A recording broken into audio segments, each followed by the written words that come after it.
غوږ کې راته وویل چې جانان مه یادوه د سرو شونډو د پاسه سور پیزوان مه یادوه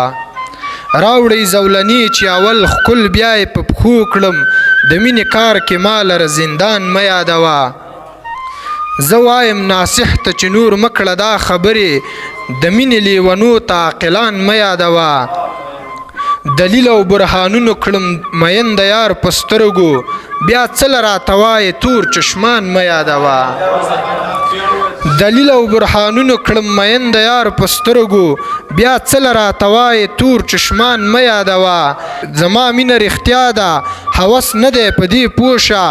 نور ونه وایې ماته چې جانان مه یادوه زما مینه رښتیا د هوس نه دی په دې پوه شه نور ونه وایې ماته چې جانان مه یادوه شمه په ژړا د لباسي پتنګان لاړل وردانګه ملنګ جانه خو د ځان مه یادوه